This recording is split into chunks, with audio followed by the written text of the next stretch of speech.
кеч кадырман телекөрүүчүлөр, күн кечтеп түн кирип баратат, демек коктейль шоу эфирде.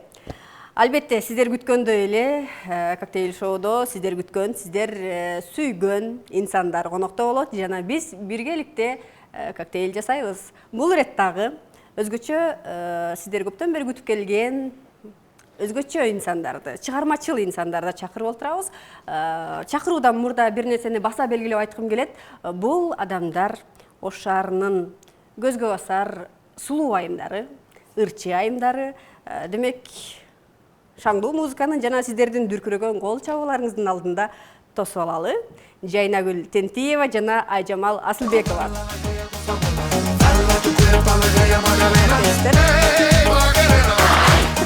Мен ушул нерсени айтпай калдым бир болсо. Бул айымдар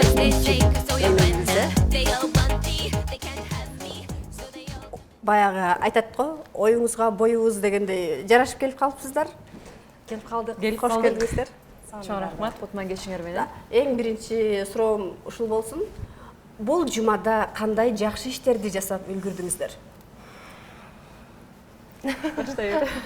Жакшы ишке келгенде сиз деп калдым.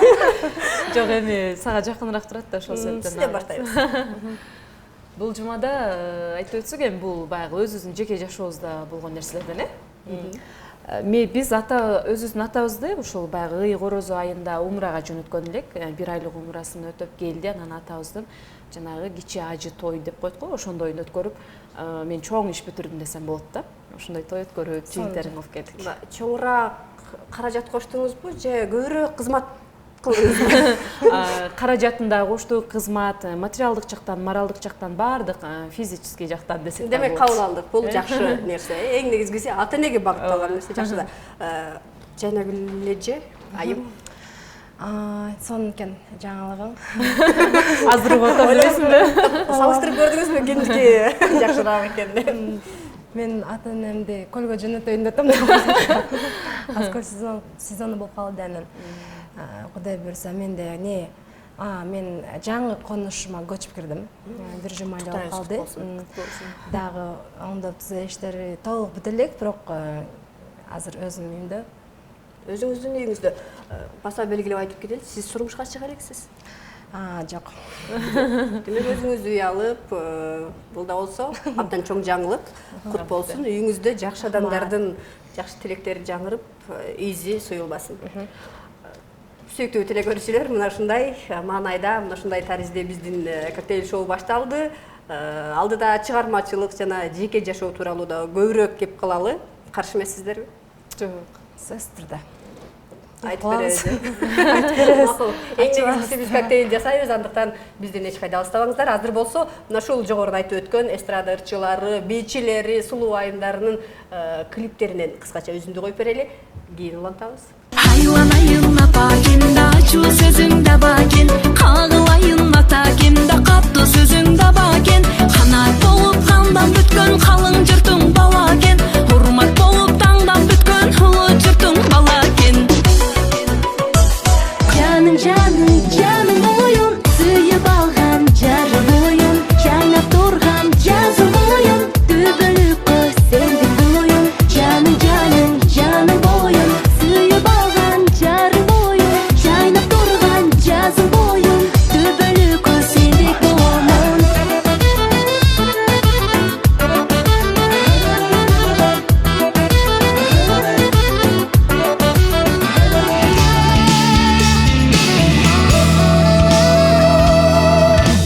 Мына ушул чыгармаларды сиздер ар күнү угуп жаткан болсоңуздар керек, балким ар күнү көрөсүздөр. Айтор көрүп, алыстан көрүп, тойлордон көрүп жетпей калып, суроолорду бербей калып, арманда калып жаткан болсоңуздар керек. Бүгүн бизде ачылып, кеңири маек берүүгө келип отурат.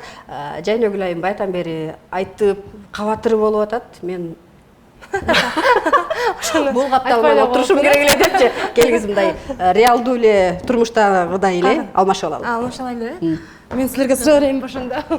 Жок, суроо менден.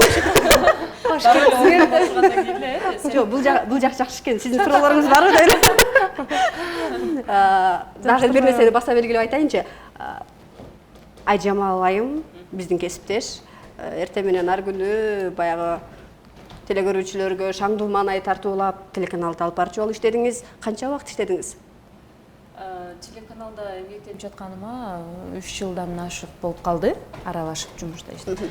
Бирок бир эле баягы таңкыда эмес, ар тармагында бардык ашканасында кандай десем, кызматты өтөп койдум десем болот. Азыркы учурда бир аз эс алуудамын. Телеканалда көрөрмандарым сагынып жаткан болсо, азыр көрүп жаткан болсо, жалпыңыздарга жалындуу ысык салам десем. Жакында барып каласызбы? Кайтасызбы көгүлтөр экранга? буюрса күз айларында. Сиз алып баруучу болгон болсоңуз, жакшы экен да, мындай ортоңуздарда отуруп алганчы. Жайнак эле же болсо, ырчы болгонго чейин бичи болчу. Бито оштогу баягы саналуу эле битобу абдан популярдуу болуп, көп ийгиликтерди жараттыңыздар. Азыркы учурда баягы ал жактагы ишмердүүлүк кандай болуп атат? Азыркы учурда бар, битобум иштеп жатат. Учурдан пайдаланып кыздарды кабыл алам деп рекламалап келем. Болот, албетте, мындай таланты бар, шыгы бар. Эгер көп бий тобунда мындай айтат да, каражат топтош салыш керек. Көп иштерде каражат салыш керек алгаччы. Бирок мына ошол бий тобунда жок, жөн эле таланты болсо, адам аракет кылса, иштеп акча тапса болот. Талантты болуш керек, сөз түрдө келбет дагы болуш керек. Сахна деген бул кооздукту талап кылат. Анан жоопкерчиликтүү кыздарды алам. Эң негизгиси бул. Эң негизгиси. А бою канча? Абдан узун болуш керек. Сизде кандай талаптар бар? Ошо жогоруда эле айткандай таланттуу, бою келбети жакшынакай, анан жоопкерчиликтүү болуш керек. Сулуу кыздар, чамдаңыздар. Жайнагүл Тентиева менен биргеликте тойлордун королевасы аталасыздар дейм.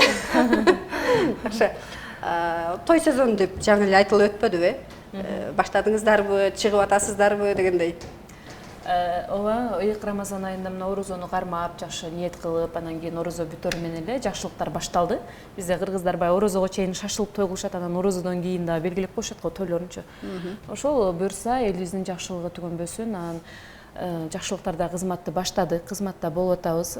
Бүгүн бир аз эс алуу болгонуна байланыштуу сиздерге эфирге келип, элге жакшы жаңылыктарыбызды бөлүшкөнгө келип отурабыз. Арызданган жаман, бирок мен ушул жерден дагы арызданып кетейинчи. Көп ырчылар ушул ишемби, жекшемби күндөрү такыр бошобойт да. Тоюм бар менин. Айрымдар болсо мурдагы эле чыгарылышыбызда, маселен, барам деп коюп деле, мен ырдап барышым керек, мен тоюм бүтпөй атат деп эле күттүрүп келбей койгон учурлар көп болот. Жогоруда мисалга экөөңүздөрдүн тең кошумча кесиптерди айтып атканда ойлондум да. Бул мисалга сизди айтышат эле. Мындай жүзүңүздү таанытыш үчүн телеканалга чыктыңызбы? Же чындап эле телеканалда журналист болуп иштөө сиз үчүн кызык беле? Бул телеканалда иштөө менин балалык кездеги кыялдарым болчу да негизи. Ырчылык менен тарта кайсынысы кыялыңыз эле? Жок, ошол алып баруучу болуп, чыгуу, сахнада алып баруучу болуу, сахнада ырдоо бул негизи мектеп учурунда эле мен алып баруучу дагы болуп, ырдап, бийлеп, баягы ийримдер болот го мектепте, кружоктор, ошолорго катышып, ошондой болуп чоңойгонмун. Анан кийин баягы ойлогон ойду кыстаган турмуш жеңет, кесип тандоого келгенде бир аз талаш тартыштар болуп, башка кесиптерди аркалап калып. Кесибим боюнча дагы эки кесиптин эси болгон. Бир эле мезгилде эки окууда окуп, кечки бөлүм, күндүзгү бөлүм болуп отуруп, программист, азыркы заман талабына ылайык компьютерди билиш керек да. Программист, андан сырткары кечки бөлүмдө англис тилинен котормочу болуп, ошол кесиптерди бүттүм да. Ал кесиптер менен бирок Кыргызстанда иштебедим. Алыскы Россия жергесинде, Москва шаарында иштеп келдим. Кыргызстанга келгенде болсо, ошол баягы эми ар бир нерсенин убак сааты келгенде болот дегендей эле бул жака келип эле ошол баягы айттым го, балалык кезде кыялдангам деп ошол кыялдарымды орундатчу мезгил келди окшойт. Ошол телеканал, теле тармагына анан кийин шоу бизнес чөйрөсүнө аралашып кеттим. Шоу бизнес чөйрөсүндө көп кесиптерди, ошол көп иштерди, эки дипломду алып коюп туруп анан ырчылыкка аттаныпсыз да. Бул мындай айтып коет го, ичте жаткан таланттын оргуштап чыккандыгыбы же шоу бизнес дагы бир жакшы бизнес экендигин байкап калдыңызбы? Жок, мындай да, ар бир жараткан ар бир инсанга талант берет экен да. Мына ошол талант такшалбаса, баркталбаса, ал көмүскө да кала берет экен. Ошол сыяктуу эле ошол талант түпкү жүрөгүмдүн түпкү орунда аябай мени баягындай туйлап аябай кыйначу да. Эмне себептен сен ырдабайсың же болбосо эмне себептен сен чыкпайсың деген сыяктуу кылып кыйналчумун аябай. Анан кийин сендей эле экен го тигилер деле ырдап атат деп. Албетте, анан ошондой жаңы ырдап чыккан ырчыларды же болбосо сахна адамдарын көргөндө чындыгында аябай өзүмдү өзүм жек көрчүмүн. Эмне себептен мен ошол нерсеге кадам таштабадым депчи. Көрсө убаксаты ошол бир 3 жыл болуп калды баштаганыма. Ошол 3 жыл башта келген экен. Баягы бир нерсенин убаксаты чыкпаса, башыңды ташка урсаң да ал ишке ашпайт дейт го, ошол сыяктуу эле. Ошол эми ийгиликтин жана жакшылыктын эрте кечи жок дейт. Ошол кеч болсо да башталган экен. Баштап азыр өзүрүн көрүп атабыз. Буюрса жакшы. Айтор дагы бир маалымат айтканча кетейин. Сиз 2018-жылдагы Ош шаарынын мисс айымы деген сынактагы баш байгени жеңип алдыңыз. Ош шаарынын миссис айымы. Ооба. 2018. 2018-жылы июнь 10 июнда болгон да, ошол бир жыл башта. Бир жыл болуп калды. Бир жыл болуп калды. Бир жыл башта ошол конкурс болуп калды. Анан мындай конкурстардын дагы далайын басып өткөнмүн да. Анан эми айым болгон учурда дагы бул мүмкүнчүлүк мага берилип жаткандыктан эмнеге катышсам болбойт. Баягы жашоодо ар бир нерсени дамытып, ар бир жолго кадам таштап көрүш керек да. Корктуңбу баштаба, баштадыңбы таштаба дегендей эле коркпой кадам таштап баштап, жакшы ниет кылган экенбиз. Кудайга шүгүр, ийгиликке жетишип ошол алгачкы баягы биринчи орунду алдым да. Биринчи. Сизде кандай ийгиликтер бар? Негизи мындай эмне себептен ырчылык кесипти тандап алдыңыз?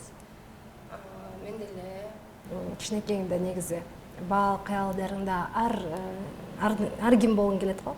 Мисалы үчүн бир күн тролле врач болгон келет, бир күн мугалим болгон келет, ушинтип. Ошолордун арасында ырчылык бар эле. Ошолордун арасында ырчылык көбүрөөк болгон. Менин оюмча, анан негизи апам жакшы ырдайт. Анан апам дагы көп эме болду. Ошо билеп жүргөндө анан ырдап дагынчы ырдап эмне кылсаң колдойбуз деп. Өздөрү сунуштап, мындай айтканда үйдөгүлөр түртүптүр да, сенин деле үнүң бар, ырдасаң болот деп. Баса, экөөңүздөр тең Каракылжадан, жогоруда айтып өткөндө үчөөбүз тең Каракылжадан. Жалган Каракылжа. Айыптарды айтмай жок, бирок мындай бир чын көңүлдөн, чын жүрөктөн жакшы сырдашабыз деп ойлойм. Жана айтып өтпөйсүз. Сауда оюндар кош келипсиздер. Чыгармачылыкта шоу-бизнес дейбизби же шоу-бизнести тойсуз элестетүүгө болобу? Мисалга сиз той жок боло турган болсо. Жок болбойт. Бул нерсени менин оюмча баягындай ырчылар мен тойдун ырчысы эмесмин, тойго барбайм деп ушинтип айтып келишет эмеспи негизичи. Бирок чын алып келгенде, мындай чынына алып караганда бул той деген бул жакшы нерсе. Элибиздин жакшылыгында жүрсөң, неси жаман? Жакшы. Эгер мен болгон ойлоп атам да, эртең элдер азыраак той кылып кала турган болсо кандай болот депчи. Эми ал мезгилде да убакыт көрсөтөттүр, бирок жана чармачылыкта бирден бир жана кандай десем, булак акча табуунун булагы, анан ошол кирген кирешен эле кайра эле ошол элге жумшайсың да. Клип тартасың, ыр жазасың, ошол элден алган акчаны эле кайра эле элге саласың дегендей да. Бул суроону бергенин себеби да ошол да, киреше булагы каяктан болот, клиптер кымбат, формалар абдан кымбат, кымбатбаалуу кийинесиздер деп мынтип карабайм. Ушул суроого мен толуктоо киргизип өтсөм болот бу? Макул. Бул жерде баягы тойго барсаң элечи, ырчылар ушу тойдон келип эле акчаны соруп эле алып кетип атат. Булар кайсыл жакка жумшап атат деген $1000, $2000 деп айтып атсаңыздар. Байып кетиштир. Түшүнүксүз суроо да, ушулай баягы көпчүлүк эле элгечи, анан кийин азыр баягы мүмкүнчүлүктөн пайдаланып айтып өтөлү, биз элден алган акчаны кайра эле элге жумшайбыз десек болот да. Анткени ооба, анткени чеберлер мисалы бизге форма тигет, биз аларга. Чеберлер жөн эле тикпейт да, аны базардан барып материал саткандарда материал алат, жип алат дегендей турабы? Мисалы биз болсо тойго мисалы такси менен барабыз, такси эмне менен жүрөт? Бензин менен. Ошондо баягы заправкаларда иштеп атпайбы? Мындайча айтканда, салонго барабыз, салондо прическага, макияжга өзүнчө косметика алабыз, мисалы. Ошол сыяктуу эле карап турсак, кайра алган акчабызды элден тапкан акчаны кайра эле элге жумшайбыз да. Мындай деп атасыздар, мен деле бир канча адамды иш менен камсыздап атам деген. Ошондо мындайча айтканда биз адамдар бири-бирибиз менен тыгыз байланыштабыз да. Той болгон үчүн анан кийин бардыгында жашоо болуп атат. Мисалы эртерээк сезон келсе экен деп калышат, той мезгилинде салондор жакшы иштеп калат, таксисттер жакшы иштеп калат, ошол эле мезгилде базардагы азык-түлүктөр жакшы өтүп калат деген сыяктуу. Албетте тойлор болсун, бирок тойлор болсун албетте. Бирок сурайын дегеним, тойдон башка дагы киреше булагыңыздар же барбы, жеке бизнес менен алектенип дегендей? Жок, азырынча жок, бирок Кудай буйрса келечекте максаттарыбыз бар. Эми аны мындай жарыя кылбай туруш керек дейт го, ишке ашмай сайын айтпай туруш керек. Идеяны уурдатпайын дейсиз. Негизи болуш керек, андай нерсе болуш керек. Анан азыр пока менде ушундай. Сендечи? Бизде деле ошол эле тойдо, анан кийин өзүңөр билгендей ушундай кичине бир жерлерде иштеп, акча таап турабыз. Албетте менин үй бүлөм бар да, балдарым бар дегенде ошол себептен баягы иштесең тиштесиң дейт, иштеп аракет кылып атабыз. Андан сырткары ошол кошумча акча топтоп, кошумча акча табуучу булакты баягы окшоштук эмес, мисалычы көпчүлүк ачкан, мисалы көпчүлүк киргизген бир нерсе эмес, бир жаңылыкты киргизип дайыма ошол нерсе өтүп тура турган нерсени ойлонуп таап акча табуу булагын, мындайча айтканда бизнес, жеке иш, жеке ишкер айыл. Демек сиз бизнесмен калап алып жатат, мисалы. Буюрса ошондой ниет кылып, идея издеп атасыз. Идея издеп, ошону иш жүзүнө ашырганга аракет жасап атабыз. Ал иш жүзүнө ашканда да буюрса келип мактанып кетебиз. Той сезону жок деген менен эми эле өзүңүздөр айтып өттүңүздөр да, сиз турак үй жай алыпсыз, а сиз болсо той өткөрүпсүз. Мен мындай өзүмө салыштыргым келбей калды бул жагын. Жөн эле ушул жерде эле отурат экенбиз деп. Жок, болот ал нерсе. Аллахтын буйругу менен Кудай буйрса баардын рызкысы бар да. Баардыгы ушинтип рызкысын ар жерге чачкан дегендей. Болот, Кудай буйрса. Жакшы ниет кылышпай жакшы. Тойду жыйыштыралы дагы эми чыгармачылыкка кезек берели. Чет өлкөгө мисалга эл тарабынан көп айтылат да. Биздин ырчылар той менен алектенип той ырларын чыгарып эле, мындай лирикалык жанр, анан ошондой эле чет өлкөгө барып конкурска катышуу деген нерсе болбой калды дерлик депчи. Ушул нерсени моюнга аласыздарбы? Мисалга мындай ошол нерсеге аракет барбы дейт негизи? Албетте, алдыңкы кандай десем, алдыңкы убактарда ошондой чет жактарга барып, бир конкурстарга катышып, ал жактын дагы ошол баягы чөйрөсүнүн өзгөчөлүктөрүн көрүп келүү, тажрыйба топтоо ошондой ниеттер бар буюрса. Аларга эми даярдыктарды көрүп жатабыз. Баягы Москва деле же болсо Кремль деле бир күндө курулган эмес дегендей эле биз дагы өзүбүздү даярдап жатабыз азыркы учурда. Чыгармачылыкка аралашканыңызга канча жыл болду? 3 жыл болуп атат. А сизге бир 10 жылга жакындап калды ошо. Ооба, мен 2006-2005 жылдары билеп баштагам. Ал кезде бичи болчусуз бирок, Ал кезде бичи болгом, бирок ошол сахнада эле ошол канча жыл болуп кеттир. 2012-жылы өзүмдүн бий группамды ачтым. Ошондо сахнада эле жүрөбүз. Ушу жердин казанында кайнап эле. Казанында кайнап, баягы концерттер болсо барып ырдап, экрандарга анча-мынча чыгып коюу башка, бирок шоу бизнеске активдүү киришип, концерттердин артынан концерт берип, клиптин артынан клип тартыруу бул бизнес да. Ошондо сиздер мындай өзүңүздөрдүн көңүлүңүздөр үчүн ырдаган ырчысыздарбы же шоу бизнестеги бизнесмендерсиздерби? Жок, биз өзүбүздүн ошо жан дүйнөбүз каалап жаткан нерсени аткарып жаткан баягы акча үчүн эмес, бизнес деп айтып атпайсыңбы, акча үчүн эмес. Бул өзүңдүн талантыңы чыгарып баягынычы. Анткени анысы мисалы да той жокто эле өзүң мисалга алсак, ырдабай үйдө отуруп калсаң, аябай буулгасың да, жүрөгүң ушунчалык сыгылып, бир нерсе жетишпей аткандай ушундай болот да, мисалы мен өзүмдөчү. Ошол ырдап барып келгенден кийин чарчаганыңды да унутасың, кайгы капаңды да унутасың. Ошол жерде баягы өзүң сүйгөн нерсе кесипте аркалап барып ырдап, элге жакшы нерсеңди тартуулап, элден жакшы бир энергия алып келесиң да, ошондо бир эс аласың. Мен мисалы өзүмдүн калоо менен эле баягы кандай десем, ушул талантымды, жараткан берген талантымды элге тартуулайм. Сиз ошондой экенсиз, белким жайнагүл эжеми бул жакта чоң бизнес кылгысы келет. Акча тапкысы келет. Негизи ошондой да. Ар бир адам өзү сүйгөн кайсы кесипте иштесе, ал өзүн бактылуу сезет да. Демек, мен мага өзүмө жагат. Жамал айткандай эле, бул ар бир адам энергияны кайсыл жерден алыш керек. Биз ошол чармачылыктан алып келатамын. Мен деле ушундай кээде сахнада бир сонун концерттерде ырдаганымда болот, ушундай бир 5-6 күнгө маанайың сонун болуп, өзүң бир концертте ырдагандан кийин 5-6 күн эйфорияда жүрөсүз. Мындай эл баягындай деп коет го, элдин сүймөнчүгү кичине болсо дагы мындай таанылып келип жаткан белгиси деп ойлойм да. Эл жакшы кабыл алып, жана кол чабуулар бизге кадимкидей дем күч берет. Сиз эми өзүңүздү мындай жаңы баштап келе жаткан ырчы катары сезбей деле койсоңуз болот. Сизге көп болду. Аябай көп жылдар болду. Көп эле катмар таанып калды окшойт. Негизи мындай эч качан адам баягы мен кече эле көрдүм эле Нуржигит Кадырбеков деген алда Карагулжадан болот. Анын ошо сөздөрүн угуп дайыма угуп турам да. Ооба, ошонун сөздөрү аябай жагат. Мен жакында эле ошол агабыздын ата эне жөнүндө чыгаргандарын өзүм суранып ушундай ыр жазып бериңиз деп ырдадым. Ошол агабыз айткан экен да, мындай бышпай калган бышкан тамактан көрө бышпай калган тамак бир сонун айтат да, аны мен айта албайм азыр. Бышко мен быштым уже, мен пикке жеттим дегенде эч качан бул адам өспөйт дейт да. Андан көрө бышпай калган тамак баарын кошсо болот дейт. Демек мен уже мындай эме болдум. Мен таанылып кеттим, мен мындай болуп кеттим деген болбойт экен да. Мен ошондой популярный болуп кеткенде дагы мен эч качан антип айтпайм деп. Мен ошону көргөндө ошентим. Айтпайм деп мындай секин жүрөт окшойсуз, айтпай, Жок, биз сизге ийгилик каалайбыз. Мындай анча-мынча камчылап коелу, мындай чет өлкөлөргө чыгыңыз, конкурстарга чыгыңыз. Ооба, билебиз, Ошто багындырдыңыз, бирок башкага чыгыңыз.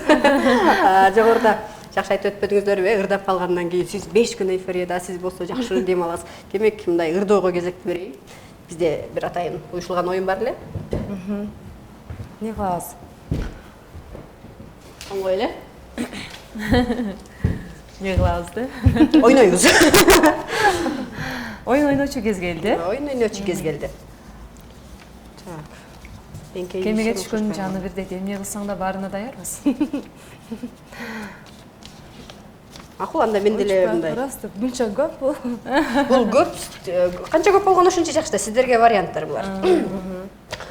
Бул жерде азыр гана жакшы сөздөр айтылбадыбы? Сиз ырдап бүткөндөн кийин 5 күн эйфорияда жүрөм десеңиз, сиз болсо ырдап дем алам деп. Демек, ырдоого кезекти берели. Азыр болсо ар кандай батылдар болушу мүмкүн.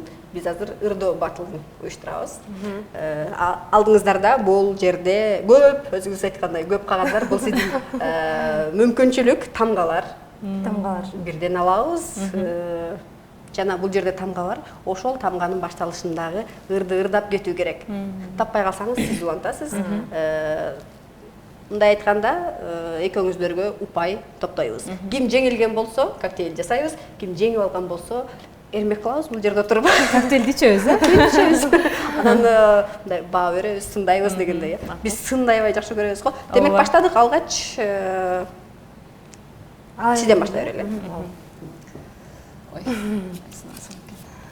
П дейт го. П дейм. Мен өзүм эле алып айтканым жакшы болот экен. П. Сизге бир 2 мүнөт берели. П тамгасынан башталган ырдын ырдап. Мен мисалга мынча мүнөт берейин, күтөлүү дебейм. Дароо ырдап баштап кеттиңиз. П. Сизге деле П. Ким мурун таап ырдап кеткен болсо, демек ошо болбойт. Эриштем жамалың жайнаган. Ойлонгон өлтүрө. Өтө албай байланам. Шундай бар экен. Перизат сен келесиң. Болду, сиз утулдуңуз. Мен ойлоп Демек, экинчи тамга. Негизи 2 мүнөт берилет болчу да, бул жакташтар 2 мүнөт берейин десем, сиз шашпай ойлонуп отура бергилейсиз. Андан көрө экинчи тамга Б. Балбылдап жаңган чырагым элең, жанымдан көргөнүн агын элең. Алыста жүрсөм таштап сен кеттиң, ардагым менин туруксуз белең, ардагым менин туруксуз белең. Бул ырдын автору ким? Сыймык Бешекеевдин аткаруусунда уккам, бирок талай Бектурган. Азаматсыз. Өзүм деле билбейт болчумун да. Бул тамганы аябай жакшы көрөбүз. Бул вариант абдан жакшы вариант. Апа жок салынып, Бирдеш керекпи? амандык тилеп жалынып, алыстан кызым келет деп, ай апакем жүрөт сагынып. Алыстан кызым келет деп, ай апакем жүрөт сагынып. Ырдабай эле кое турушойбу эмне? Ырчыларга теңелип койсо, ортодо туруп алсаң ырдагың келет экен да. Экинчи вариант М. Жайнагүл, сизге көрүнөт. Махаббатым, махаббатым, гүл болып ырғаласың, күн болып нурданасың. Бұл жерде Жашоодо жашогондой. Эки болду. Гүл болып ырғаласың, күн болып нурданасың, жашоодо жакшы обондой. Махаббатым, махаббатым. Булар кимдер? Мерим Мураталиева. Мураталиева ырдачу, бирок авторун билбейм. Аткарысында билем да. Аткарышында. Жайна билеже мындай. Ким биринчи Сен анан көргөзүп айтат ошо. сизге көрөк көрсөтөм. Сизден кийин топту, бирок канча дагы Экөөбүз сразу ыкчамдуулук кылды да бийигирээк ырдап, айтор жеңип кетти. Бул жерде 2-2 эмес, 3-1 болду. Кийинкисине жакшылап аракет кылыңыз. Демек кийинки тамга, мына сизге аябай көп. Сен ойлосоң, канат бүткөн сезимге. От жакта. Билбей эткенбиз. Шыгылса өттү деп. Өттүбү? Мындай 1,5 упай кылалы. Демек кийинки тамга. Экстрочкада калды. И Иногда я жду Тебя иногда Валайды. бир жарым болуп калды. бир эле сап болбойт да. Азыр. Үлгүрөбүз. Ийген. Кимге табайын деймби? Аябай көп издейбиз. Издейм Сени арасынан элдердин эң бир коз гүлзарынан жерлердин мен аламга издетүүгө жаралса мен аламга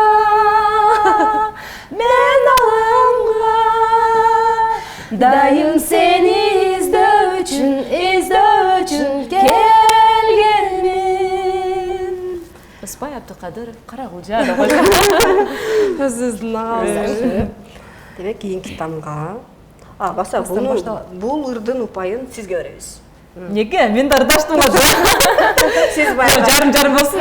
кийин таап эле бийигирээк ырдасам мал упай болор дедиңиз окшойт. Жок. Текстин толугураак билдим деп коем. Мындай кылалы. Кийинки ырды ким бийигирээк ырдаса упайды ошого беребиз. Азыр болсо 3-3 болуп турган кези. Точно, да? 3-3. Д. Долондон канатымды кайрып алдым. Жаштыгым татал жолдон жаңылышып. Долондон канатымды кайрып алдым.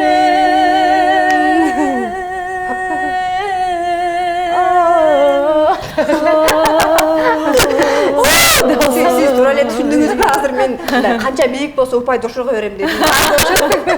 Же мындай бийик ырдаганыңыз ушулбу? Жок, мен түшүнбөй калдым. Мен мындай жакшы эле айткандай болдум эле. Табал эле сүйүнөт. Бул дыга тапсам болду десем. Биринчи таптыңыз, биринчи баштадыңыз, жакшы ырдадыңыз, бирок оюндун шартынын бир аз бурулуп калгандыгына байланыштуу 4-3 капа болбойт. Дагы деле.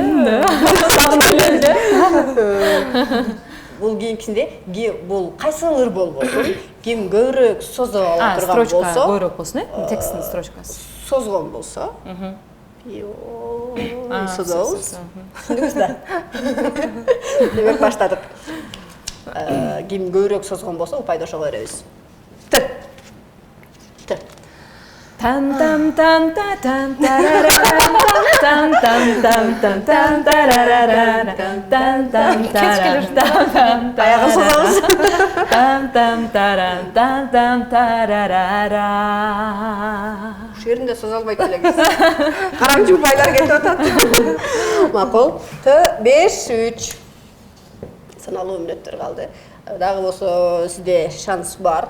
3 тамга калды. Анткени 3 барак бар экен. 3 бар. Ашып кетсеңиз да болот, үчөөнү тең таап. Айтор, кийинки тамга Буну демейди. Ой, жаз келди күн жаңырып, жоктой жер жаңырып, жазда мен да келгемин, апам теңсеп сагынып, жазда мен да келгемин, атам теңсеп сагынып, на ла ла ла ла ла ла.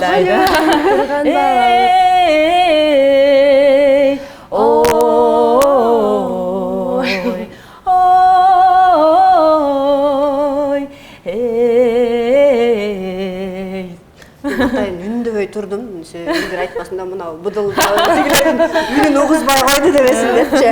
Бала кездерги да, бул текстин унутуп калыптырмын. 6-3. Хорошо, Мали. Сонда менен. Бул абдан жакшы вариант да, мындай улууларды сыйлайбыз дегенчи. Жеңилип баратканда. Жакшы, жакшы. Кийинки тамга К жөнүндө Өткөндөн жол карадым сен тараптан, төгүлгөн жазда калып кечке күттүм, ошол жол мени жалгыз алып бараткан, бир кезге жактыбыз экөөбүздүн.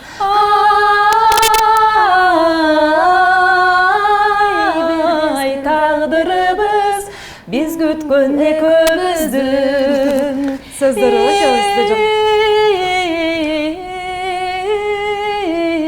Тагдырыбыз бөлүнгөн экөөбүздүн. макул эми. Отуруп туруңуз эми. Кийинки тамганы жөн эле мынтип эле көрсөтүп. Элдер Жайнагүл эженин да үнүн уксун отурдуңуз. Көрдүңүзбү? Баштай бериңиз анда. Ушундай таппай каласың. Сиз көрбөсөңүз таппай да калып атат. Жок. Табыш коер да. Таш коер деди. Сиз таап туруп эле берип кое берет окшойсуз. Эми кайсы да эжелик кылып. Деген гүлүмдөгөн гүлүм ай там деген Сен каякта орталап экен. эми эске ошол келип атат да, баягы моментально. Жеңиш таза болду. Келүүзө көз жок дегенде кол чаап коелу. Ушундай жакшы маанай менен азыр жарнамага кезек берели. Кийинки эфир коктейль барда башталат. Жайнагүл айымдын колунан коктейль ичебиз.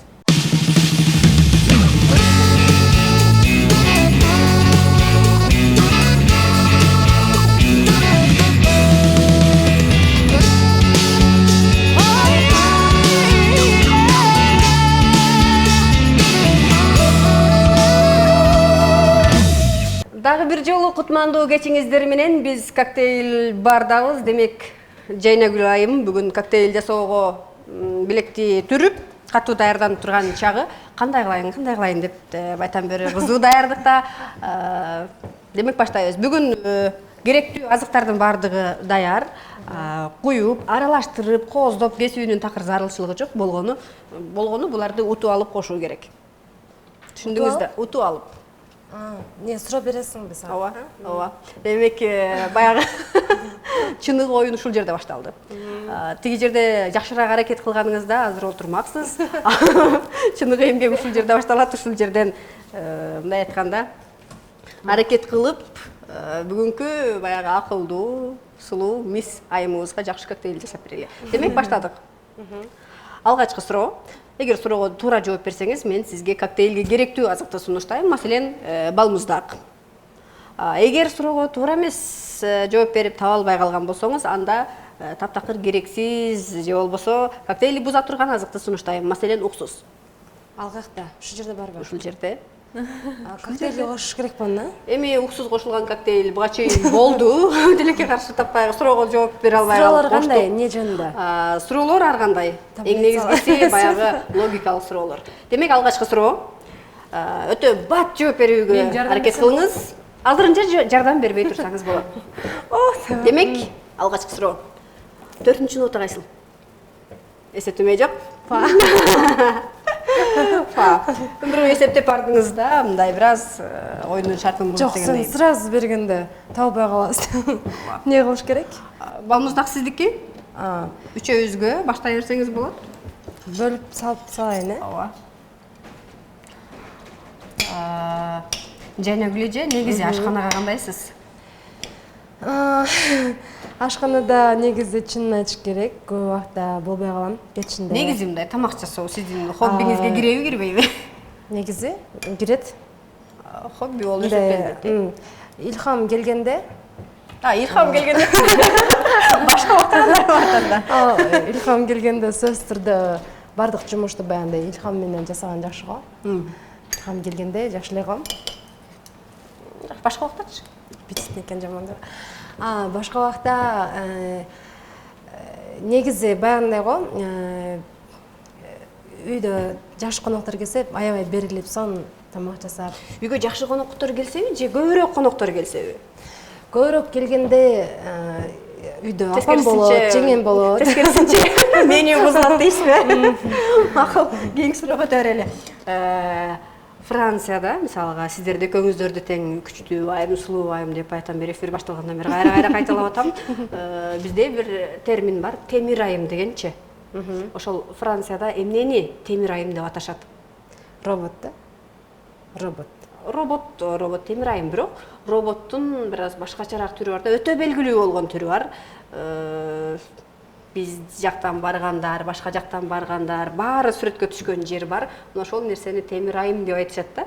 Эгер туура жооп берген болсоңуз, Эле сиз мени карап туруңуз. Мен алгач азыктарды тааныштырайын. Анардын согу бар.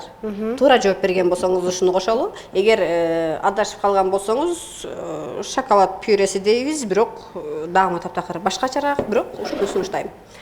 Демек, темир айым сүрөткө түшкөн жер. Мен абдан мындай жакындаштырып эле айттым. Франциядагы темир айым.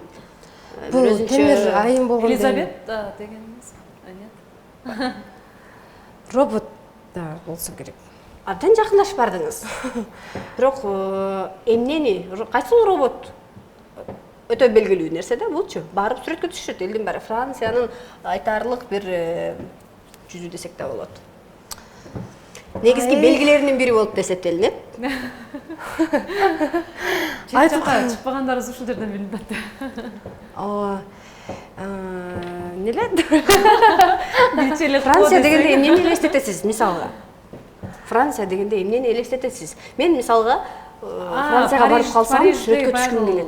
Париждеби? Темир айымы жана сүрөткө түшүп турушат го. Францияда. И ошол Франция. Анын атын эми сактан билели.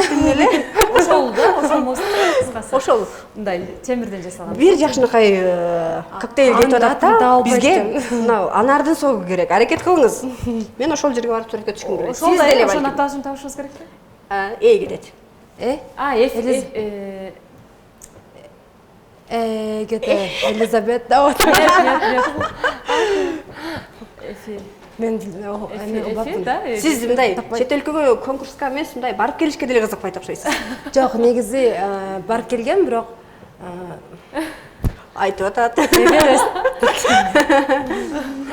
Эверест бул чокуу, бийик чокуу. Бирок ушуга эле окшошуп кеткен жер бар.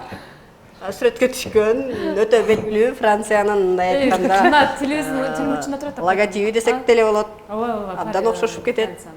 кайсыга логотип? Демек, логотип? тандаңыз. Таппадым макул. Мен кошо берейинби? Мынча эртеле. Жүрөгүм сыгып кетти. Айжамал сизде бар. Эфилябы бирдемке деген ушундай аты бар. Эйфель мунарасы. Таптык да кичине болсо. Эйфель мунарасы. Ошо Эйфель мунарасы ооба. Ошондой таптыкпы? Таптык Айжамал, Эми таптык деп өзүңүздү кошпой эле коюңуз.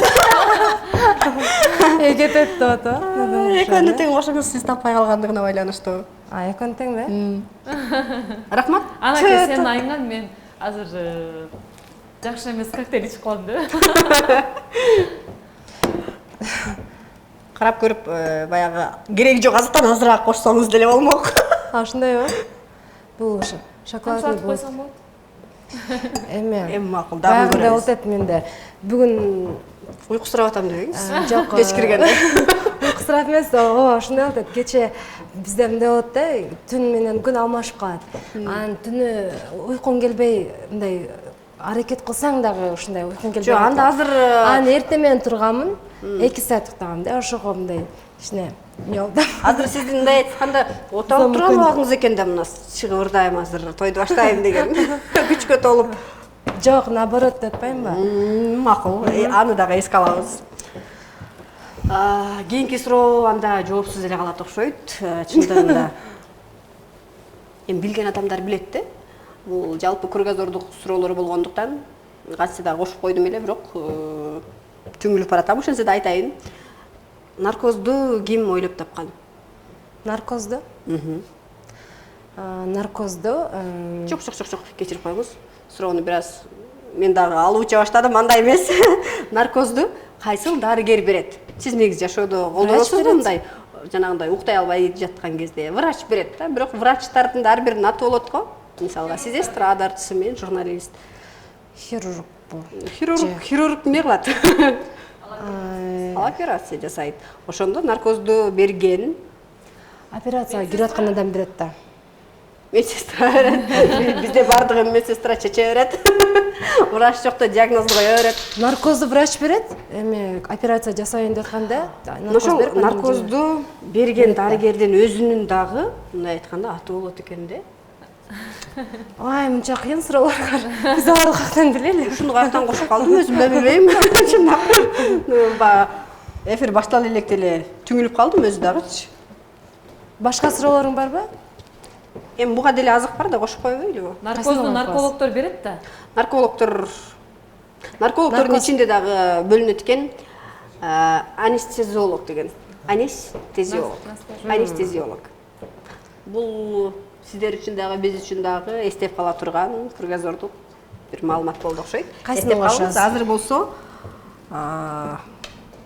Уксуз кошпогула. уксузду алдын ала айтып туруп анан коеюн. Ошого байланыштуу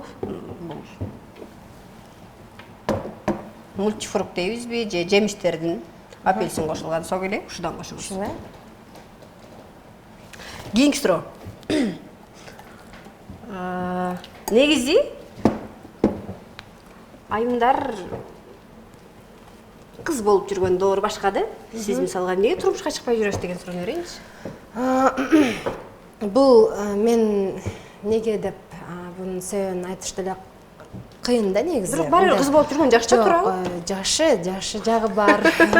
Жаман жагын айтпай эле коюңуз, жок, азырынча жакшы. Эми Кудай буйрубаса, Кудай буйруган күнү күтүп жүрөбүз. Наразысыз го дейм, Жок, эмнеге мен жашоо жакшы туурабы? Жашоо сонун, жашоо жакшы. Мен эч качан наразы болбойм. Анан анысына багындай негативный адамдар өзүнө негатив гана чакырат да. Ошондуктан мен эч качан наразы болбойм. Сонун азыр ушул турушумда бактылуумун. Бактылуусуз. Мына ошол бактылуулук, кыз болуу өзү чоң бакыт. Мына ошол бакытты мисалга 80деги кемпир качан кыз болуп өзүн ошондой бактылуу сезет? Күнүнө барганда. Ушундай эле. Катуу чычалап калдыңыз окшойт, мына жоопту. Макул, эске алабыз. Кийинкисине суудан кошуңуз. Ооба. Бул эмне? Мен варианттарын айтыкча айтып этиңиз да, катуу чычалап калдыңыз окшойт, макул. Бул суу, кадимки суу. Суу барбы десем, жок деп аткансың го. Коктейлге катып аткан.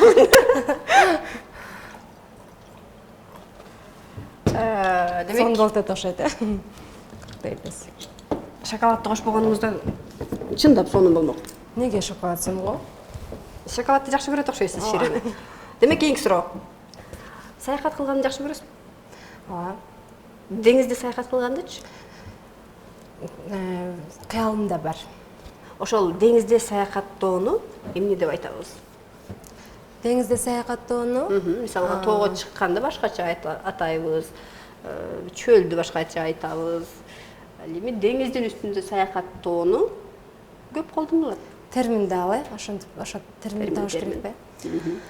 Андай суроо, аны билбейм. Эми анык Уксуз кошпой эле коюшту. Себеби саналуу эле азыктар калды да. Бул жерде бизде йогурт бар. Эми варианттар бар, А, Б, В деп. Айтып көрбөйсүң. Бар, берем. Эгер туура тапкан болсоңуз, бир аз ширинирээк кылып, өзүңүз шириндикке жакын экенсиз, йогуртту берейли. Эгер туура эмес жооп тапсаңыз, бул уксуз эмес, лимондун согу. Ушундай. деңиз саякатын эмне деп атайбыз? Бул көп колдонулат. К кетет, К. К тамгасы. К жана Р. Каристе. Бул телефон бизде жакшы иштеп атат. Ай. Айжамал эже, балким сиз жардам бересиз, Себеби азыр бир Канча таңгадан турат? Акыркысы биздин операторлор мындай доска болсо жазып ийгиси келип атат, давай. Баш таңгасы К, акыркысы Р. Жок, Кдан кийин эле Анта бергиз. Эме. Көп колдонулат, аябай көп реклама болот. Телеканалдарда. Кдан кийин Р. Кыры. Кыры кийинки тамганы тапсаңыз эле өзү уланып кетет. Круиз.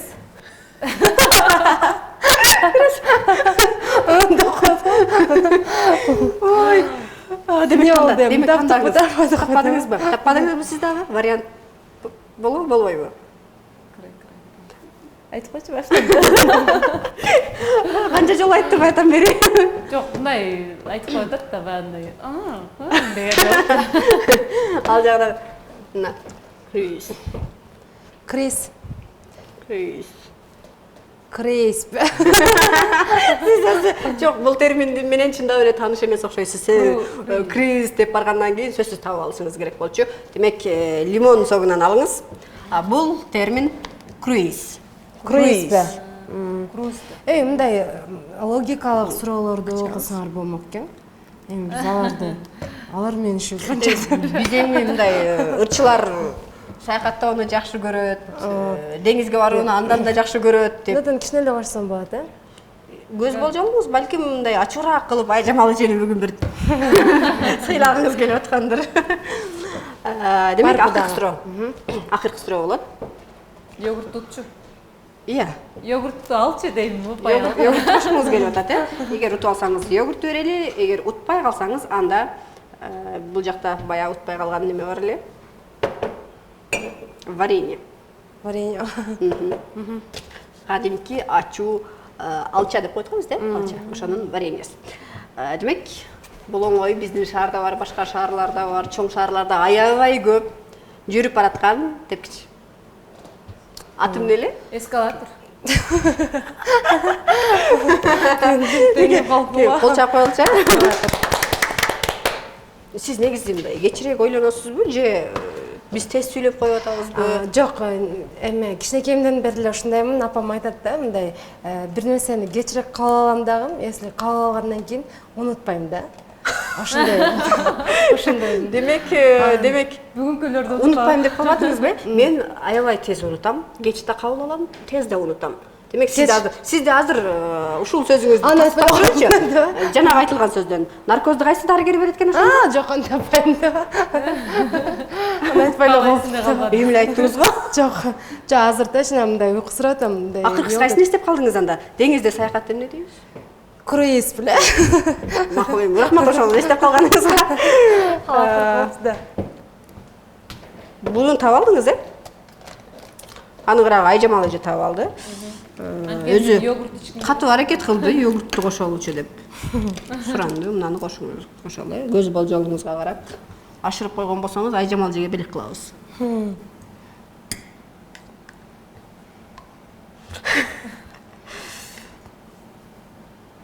Бая көрүнүшүндө бир аз экзотикалык көрүнүп атабы дейм да. Аралаштырып салайлы. Ооба.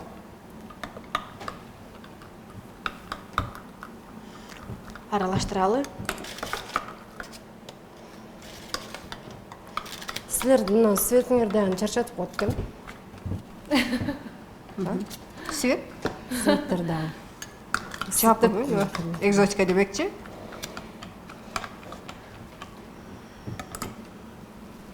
Суроолорго жооп таппай калганда ар кандай шылтоолор чыга берет айтор. Биздин коктейлдер даяр. Айжамал эжеге сынабы дагы. Айгиз Турлантага жүрүңүздөр. Бияктан отурабыз, кайра отурайлы, Стефан болмок. Жайнаштын колунан бүгүн чечет экенбиз. Өзү ичсе азыр баары бир мактайт. Сиз ичип көрүп багыңызды бериңизчи кандай экен. ушунен чейин Ичкенге боло турган коктейлби же окшошпой калды? Түтүк жөө менен ичким келген да, негизи. Макул? Алып берсең жайнаш. Бир тайгына чыгып деп койдум. Сиңдилерди ушундай жумшай берсе болот. Мына ажеме дебейсиңби? Рахмат. Ай, мага келген болгондо да эмесин алып берсең. Бираз шайып калды. Катуураак кармап койгонго. Эч нерсе эмес. Аралаштырдыңар, Сиз дамын татып көрүңүз, андан соң анан коктейлге окшошуп турбу? Азыр. Бираз коюураак болуп калып калыптыр. ошого. Биринчи айтылгансын.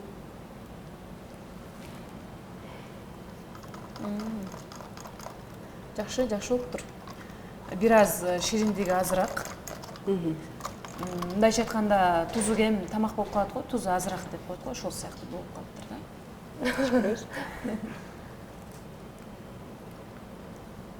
Мага жакты деп атам. Ооба. Шириндик азыраак. Шоколаддын даамы да кантсе дагы өзүнө жагат экен.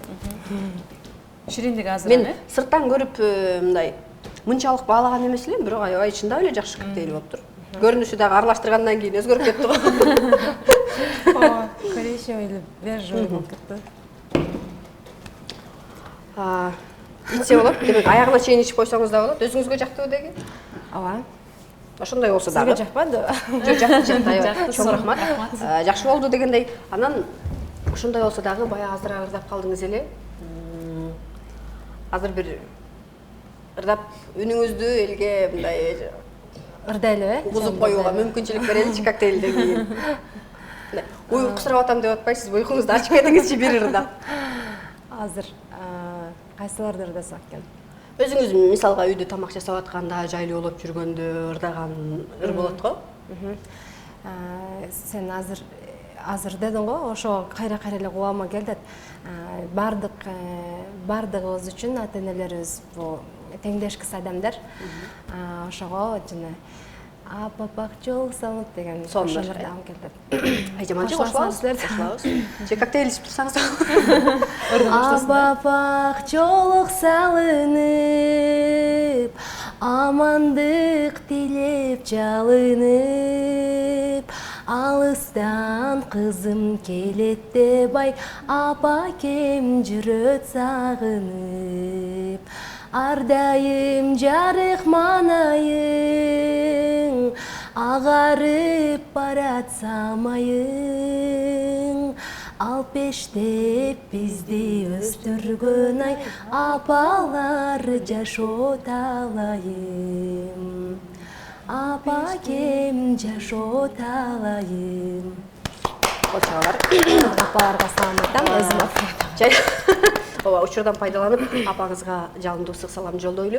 Жайнагүл айым ар дайым эле мындай назиксизби, кукладай болуп кетем бери. Жашоодо дагы ушундайсызбы же? Жок, бул суроону сизге эмес, Айжамал эжеден сурайынчы. Сиз сахнадан сырткары дагы жакшы эле тааныйсыз, сиңди деп катташып жүрөсүздөр дегендей. Дайым ушундай назикпи? Доспуз биз.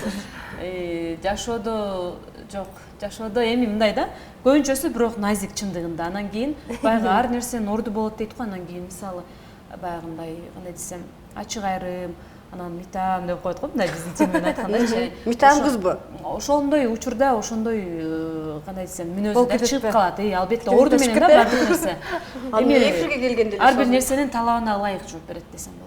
Демек эфирге келгенде созулуш керек, маданияттуу көрүнүш керек. Албетте. Жок, маданияттуу көрүнүш керек эмес. Жок, маданияттуулугун көрсөтөт бул жерде, маданияттуу болуш эмес. Негизи ошентип айтышат, бирок назик деле андайга кирбейм. Макул, сиз актанбай эле коюңуз. Жакшы баягы комментарий айтылды. Сиз Айжамал эжеге кандай баа бересиз? 2-3 сөз менен өзүңүздүн бааңызды жана 3 сөз менен элеби? 3 эле сөз менен. Көбүрөөк мактабайбы? Жок, мүмкүнчүлүктөн пайдаланып, балким анча-мынча минустарын да чымчып өтөтүрбүз. Негизи мен Айжамал менен менен шамдагай боло бербеңиз. Мен Айжамал менен 2-3 жыл болуп калды. Ошо чарманчылыкка аралашып баштаганда таанышкам. Сонун кыз, бир сөз менен айтканда. Сонун ичинде көп нерселер бар. Мындай достукка дагы бекем десем болот да. Айжамал мындай болуп атат, сен барып келчи десең, сөзсүз түрдө ушундай мен сыйлайм негизи. Сыйлай алчакпы? жок, жоопкерчиликтүү десек болот. Жоопкерчиликтүү. Жоопкерчиликтүү. Демек, сонун кыз. Сонун кыз, жоопкерчиликтүү, Жоопкерчиликтүү кыз. сулуу кыз. Рахмат.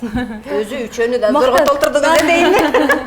Айтор, биз бүгүнкү эфирди бири-бириңиздерди сындоо үчүн же мактоо үчүн чакырган жокпуз албетте. Эң негизгиси жүзүңүздөрдү ачып берүү, үнүңүздөрдү элге мына ушул мүмкүнчүлүктөн пайдаланып, убакыттан пайдаланып дагы бир ирет угузуп коюу болду. Учурдан пайдаланып баягы логикалык суроолорго берген жоопторуңузга жана аракеттериңиздерге ыраазычылык билдиребиз. Коктейл эң мыкты болду, сизге рахмат. Мындан кийин дагы келип жасап берип туруңуздар. Негизи баягы бир жакшы сөздү айтып өттүк да. Жаса болуп жаткан нерсе мындай бышкан тамакка караганда быш элек тамак артык депчи. Чындап эле бышкан идеалдуу нерсеге караганда анча-мынча кемчилиги бар. Эфирлерибиз дагы мыкты чыгар. Кийинкисинде мындан да жакшы кылабыз деген аракет менен бүгүнкү эфирибизди жыйынтыктайбыз. Саламатта туруңуздар жана кийинки эфирден жолугушканча бизди күтүңүздөр.